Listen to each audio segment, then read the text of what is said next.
All right, everybody, welcome back to another video from Audi C7 owners, and this is a special one. I am sitting here in the car with Matt Barrington from Jackal Motorsports. He was gracious enough to oblige my constant begging to come down to Helen, Georgia for the Alpine Volks Fair down here, and if you've never come to the show, you need to make it out. But it was a really special weekend because we got to bring the Jackal SQ5 down here, which has the Merc Racing MRA 1900 on it, and Jose from Merc Racing got to experience a proper tune on his product that he has worked on for so long to bring the community, and he got to experience it and drive it himself. Dude, this is badass, dude. There's a whole other video on that, and you definitely want to go see it. But anyways, Matt, thank you for being here. Of course. This video here, we're going to drive around the really slow traffic in town, and we're going to talk about Jackal Motorsports. This is all about giving you guys an insight into who Jackal is, how they got started, what they're doing in the community, not just for 3OT, but everybody around. So Matt, let's just start off. Tell us how you guys got started working just in the Audi community in general. So with the Audis, we kind of started in the B6, B7 platform. Believe it or not, we did Subarus before for a good probably 8 years.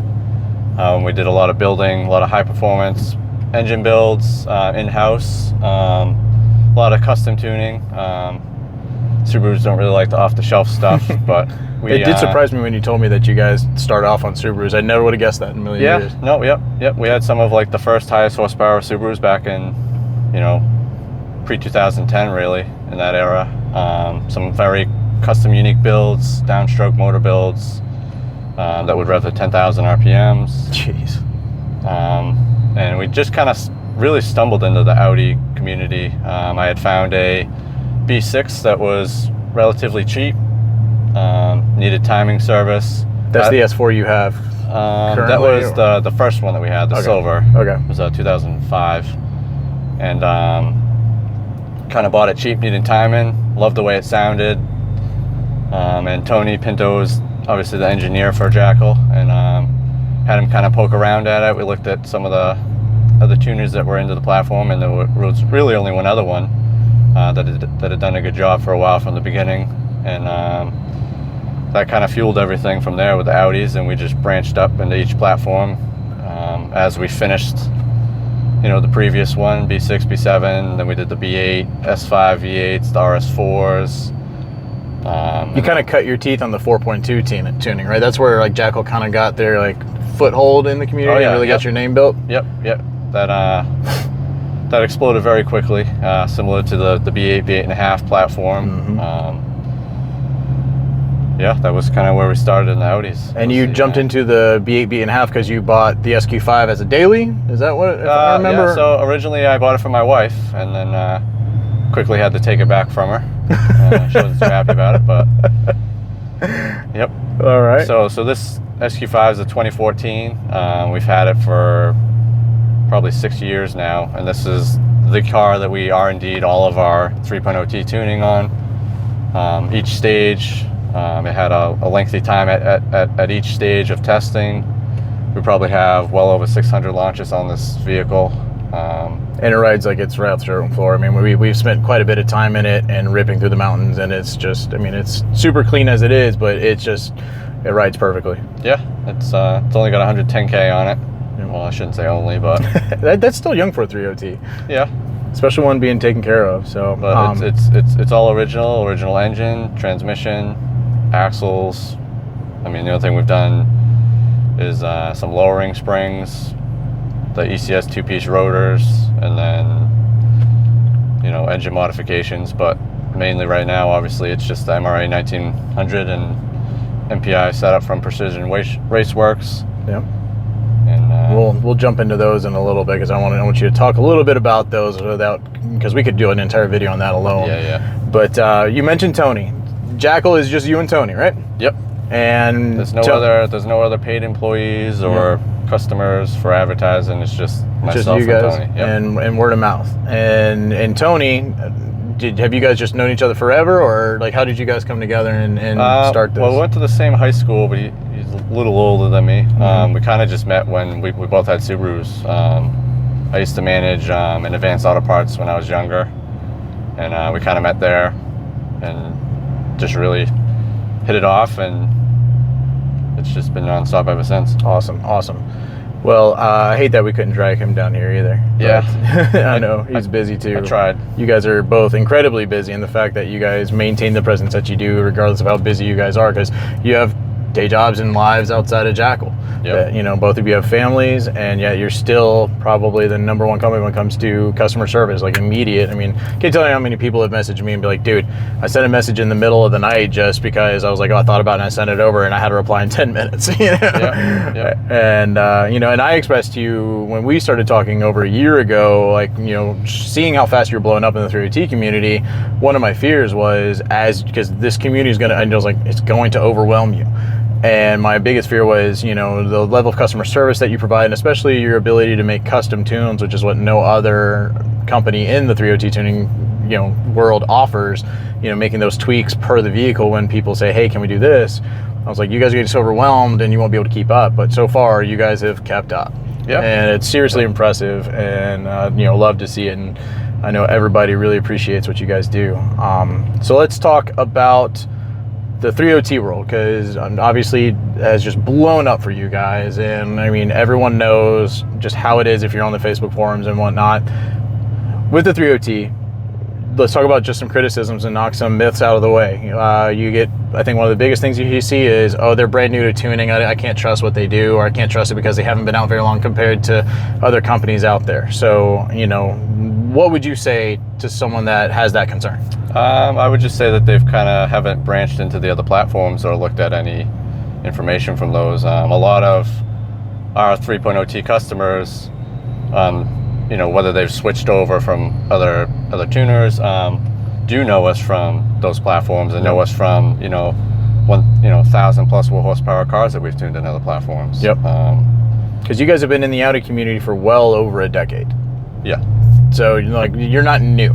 Maybe the 3OT is like the newest one, but even though the 3OT, that's what, 2.5 years? Well, I mean, you've had this for a while, but... Yeah, I mean, we've been offering tunes for quite a while, and a lot of them were done in-house or through dealers. Obviously, remote tuning is one of, you know, the bigger challenges with, I guess you'd say, smaller tuning companies, is having, you know, the ability to have a server and stuff like that. So that's really where things got extremely busy, was, you know, having our own server to flash with. Yeah, I remember when, like, I mean, it was almost like a night and day thing. All of a sudden, boom, it was happening, and that's all people were talking about. So obviously you guys have been around for long. You guys know what you're doing. Reliability, I mean, especially being a small company, I think people forget that small companies have way more skin in the game in regards to your reputation. If your tunes were unreliable or detonating engines, that would tank. Absolutely. Yep. That would tank the company. That's a hit. That's not what we're in the business to do. Yeah, exactly. And you don't have the huge backing of like a corporation behind your company that's bankrolling everything. Nope. And me and Tony fully own Jackal Motorsports ourselves. There's no other investors or anyone else. Yep. And I think a lot of people just either aren't aware of that, don't even think about that. And in regards to reliability, especially, your name's on the line, your company's on the line. If it doesn't work, then people are going to stop using it. Yep. And yeah, so there's that. So you honestly don't hear too many other complaints about you guys. I mean, obviously, no matter what company you have, you're going to have people that don't like your brand. You're going to have people that say things that aren't true just because they may have heard someone else say it, or they're just throwing mud on a wall, seeing what sticks. But truthfully, all the way around, you guys have a very, very positive image. Like, overall, you know, I don't know of one person that said, you guys have blown up my engine, you know? No, like, not, I haven't heard of anybody. Now, like, there's things that have happened to engines that haven't had your tune on it, but obviously hardware related, maintenance related type issues. So in regards to 3OT community, you guys have done the MPI kit on the SQ5 with the MRA 1900. And one of the biggest questions is, can I run the MPI kit on my OEM 1320 blower and run E85, run something higher than E40 safely and efficiently with an output? What do you have to say about the possibility of MPI coming to the 3OT? Yeah, I mean, there are a couple people that are running it. You know, there's one guy, Sean, that's in the groups that has one on a Vast AZ porta blower, and he's gotten great results with it. It's just that it's not, I wouldn't say it's fully an off-the-shelf tune. Yep. Because you have to tune a controller, and then you tune the ECU calibration around that controller. Yep. So there's a secondary controller that runs the MPI. It's not all done through the car's ECU, and that's the most difficult part of it, getting those to work together in tandem. Yep.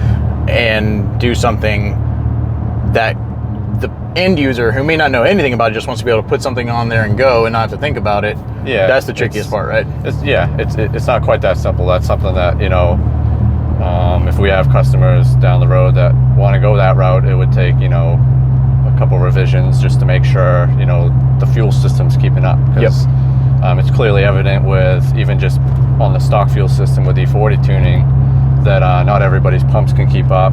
Yep.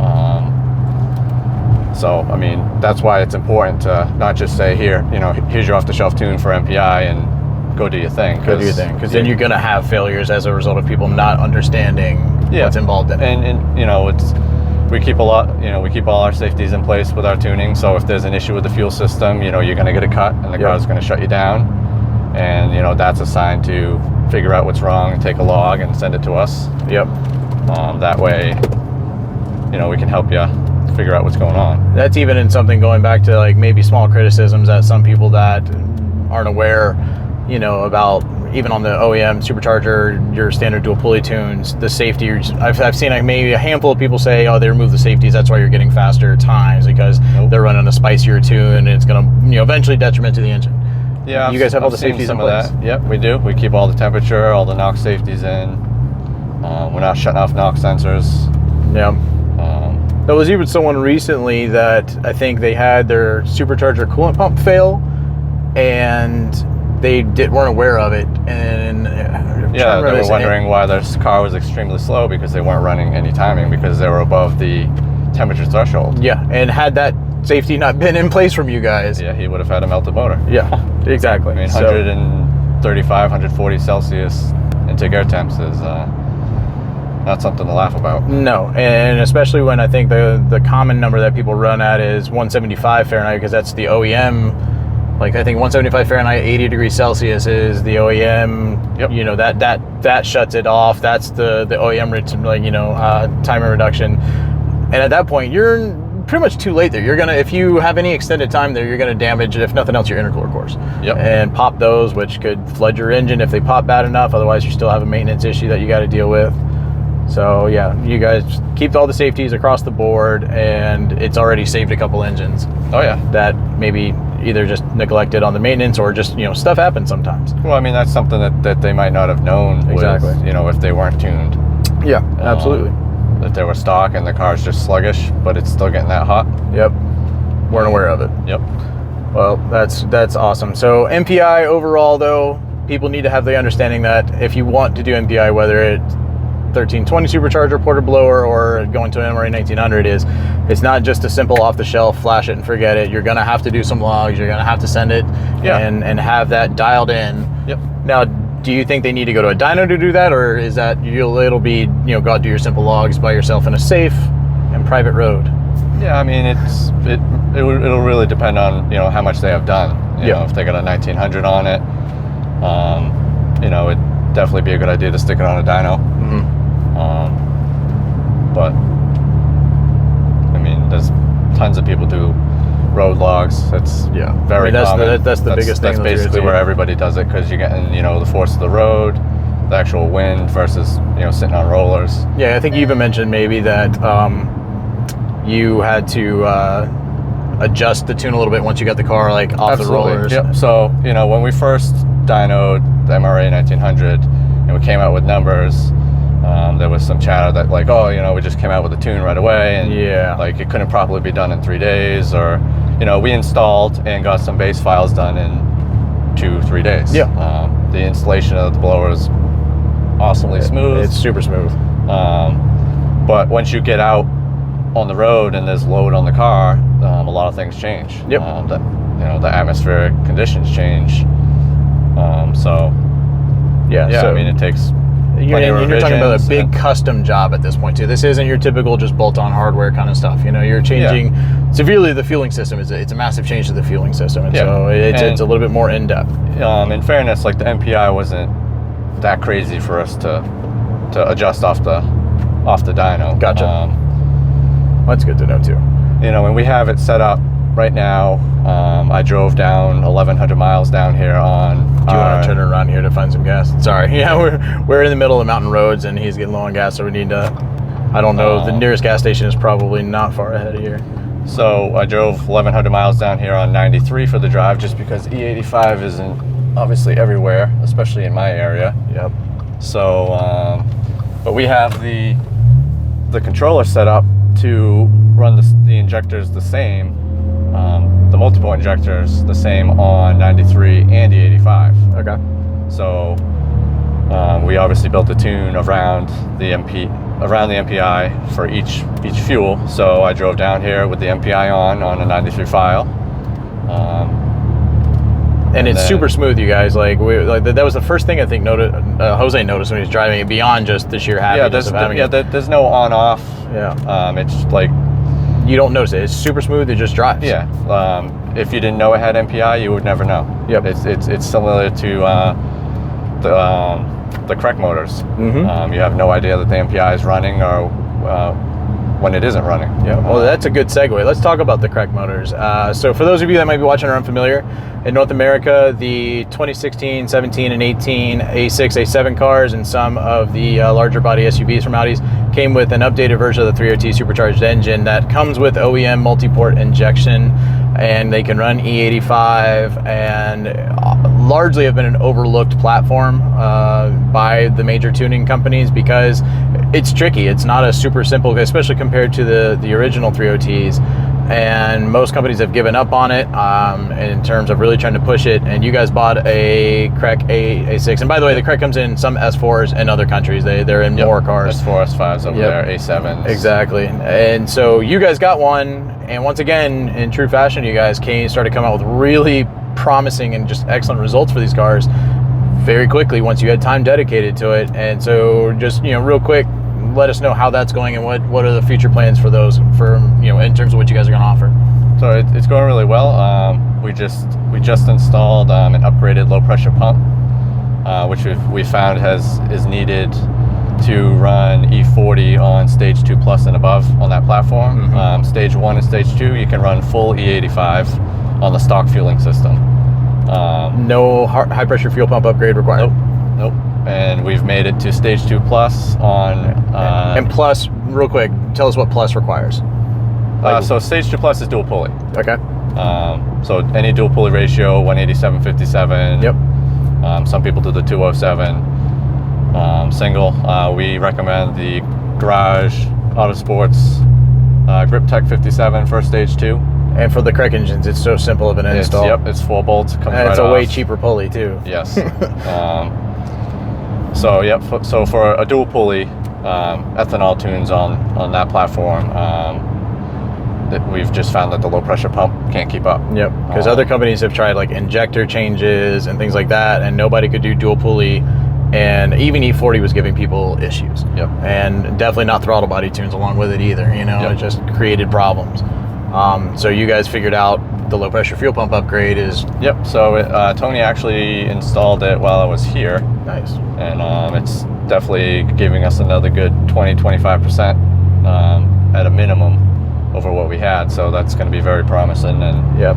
The information on that will be provided pretty shortly from us. Excellent. That's huge. Future announcements. We know we're getting a tuning suite update. Do you want to give a rundown on what's going to be new if you're a current Jackal customer, what you're going to see when you log into your computer? So it's going to kind of be a total overhaul, total new look. I know right now our logger is separate from our flashing suite. That'll all be integrated. And then once all that rolls out, the B9 stuff will be released as well. That's also very, very soon. That's awesome. I know a lot of people ask about the B9 offerings. They really want another option. They want to see what you guys have done or are able to do with it, seeing what you've done with the 3.0T supercharged engines. Yep. And that the new suite will also eventually have your normal diagnostic stuff. And then we were talking about the little kind of things, like we were talking about like a throttle body adaptation feature. Yep. Fan control, something a lot of people really want. Yep, that's in the works as well. I hate even bringing it up, but crackle tunes. Yep. You see the disdain in his. Yeah. He's like, oh yeah. Yeah, that's kind of something that with all the platforms we do, like we implement at the end. Yes. Once we know everything is 100%, we're super happy with everything. There's zero issues. That's something, just fun before one-off kind of stuff. Yeah. That's something just before we're almost ready to not I wouldn't say move on, but there's a gas station here. That's something that we implement, when we're done. All right. We're gonna pause this real quick. He needs gas, so we don't end up on the side of the road. So we're gonna pause this and resume. We can make it to the next one. Oh, you're good? Okay. I'm just kidding. We're not gonna do that. Yeah. So, all right. So new tuning suite's gonna come out.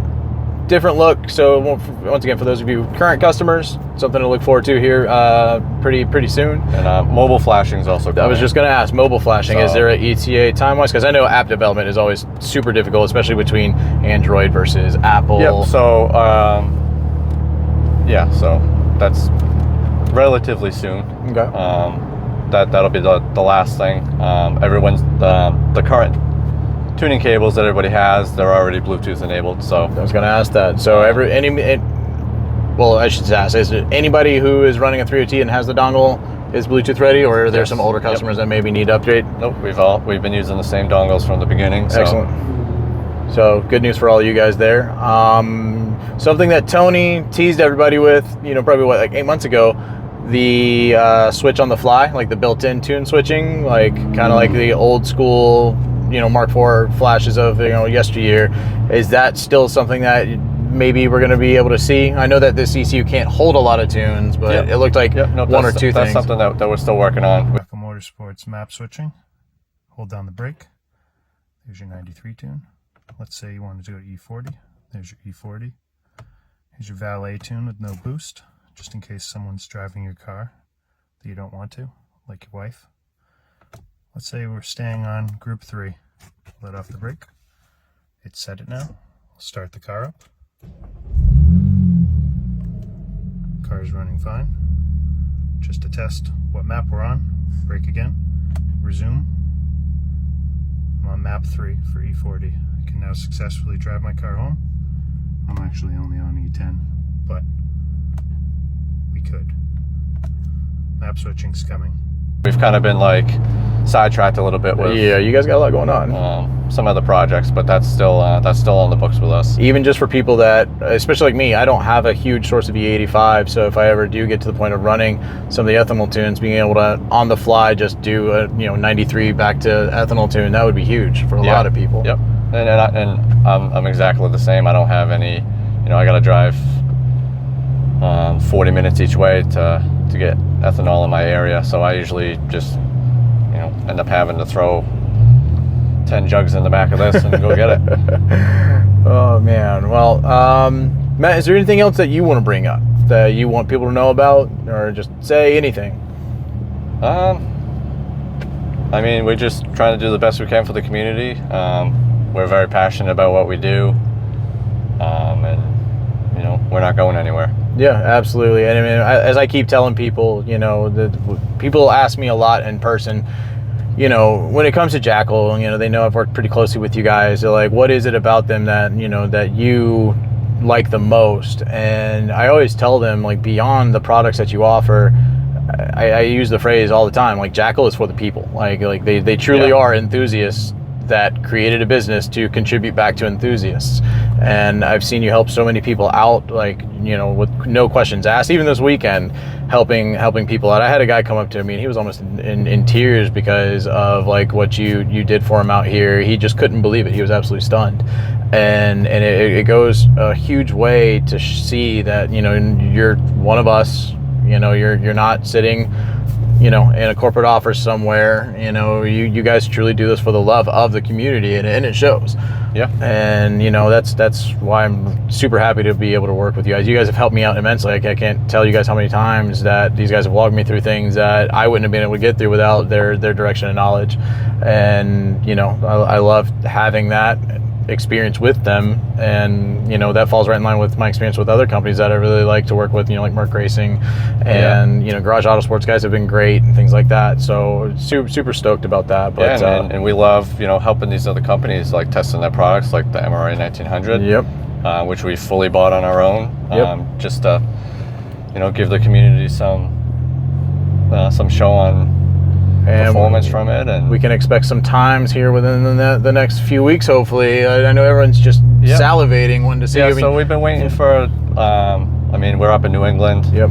The track did open last month, but usually the month of April is wet, 90% rain. We did plan to go last week. We had plans to go. We had everything all packed up, and somebody that lives up in that area that was going to meet us there and do some good runs on their own sent us a message that they were closed because they were redoing their launch box section.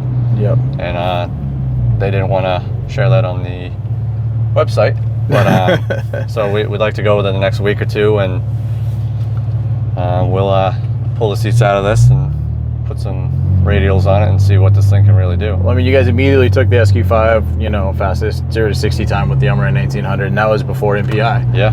You know, so it's going to be impressive. Well, Matt, thank you for coming down here. Of course. Thank you to your family for allowing us to steal you away and come down here. Yeah. And, you know, thank you for everything you've done, you know, with my channel, with Merc Racing, with the community, and we look forward to just seeing how we keep going forward, man.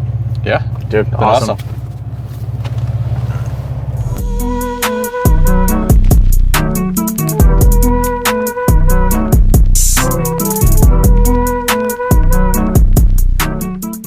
All right, so everybody, Cameron from Audi 7 owners and Matt from Jackal Motorsports, and today's a special video. I've got him drugged out here to our track.